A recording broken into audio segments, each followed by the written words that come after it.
لیکن میں آپ سب کو ذرا سمجھانا چاہتا ہوں کہ دو طرح کی پالیٹکس ہیں. یہ آپ نے بڑا ضروری سمجھنا ہے، کیونکہ ایک پالیٹکس میں یہ -1 چلتا ہے. وہ کون سی پالیٹکس ہے؟ اس کو پاور پالیٹکس کہتے ہیں. وہ پالیٹکس ہوتی ہے اقتدار کی پالیٹکس. وہ پالیٹکس ہے کہ اگر عمران خان پرائم منسٹر بننا چاہے، اچھا جی ابھی اسٹیبلشمنٹ میرے سے ناراض ہے، چلو میں تھوڑا پیچھے ہو جاتا ہوں، پارٹی کو آگے کر دیتا ہوں، کوئی ڈیل کر لیتا ہوں، کوئی سمجھوتا کر لیتا ہوں، اور اس کے بعد پھر آگے جا کے دیکھیں گے کہ ابھی کسی اور کے حوالے کر دوں تو وہ اس کے بعد پھر میری باری آ جائے گی.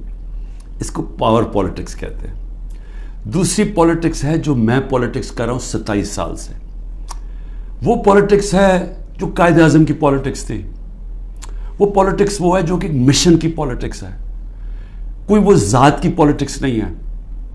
وہ پالیٹکس وہ ہے جو ہم سارے مسلمان انسپائر ہوتے ہیں ہماری نبی صلی اللہ علیہ وسلم سے، کہ انہوں نے بھی ایک مدینہ کی ریاست سنبھالی تھی، انہوں نے بھی مشکل وقت گزارا تھا، اور اس کے بعد انہوں نے دنیا کی تاریخ کا سب سے بڑا انقلاب لے کے آئے تھے.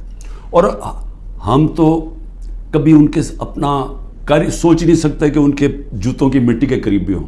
لیکن قرآن میں ہمیں حکم ہے کہ ان کی زندگی سے سیکھو، ان کی سنت سے سیکھو. وہ پولیٹکس بڑے مقصد کی ہے، وہ اپنی ذات سے ہٹ کے ہے. کہ میرے نبی صلی اللہ علیہ وسلم جب سارا عرب ان کے نیچے آ گیا تھا تو انہوں نے اپنا رہن سہن نہیں بدلا، وہ جدھر تھے ادھر ہی رہے. مقصد بڑا تھا. تو ہم تو ان سے انسپائر ہوئے ہیں. میں تو نہ پولیٹکس میں آتا ہی نہ کبھی. تو میں نے جو انصاف کی تحریک شروع کی تھی یہ مدینہ، اور کہا تھا کہ اسلامی فلاحی ریاست ہمارا مقصد ہے.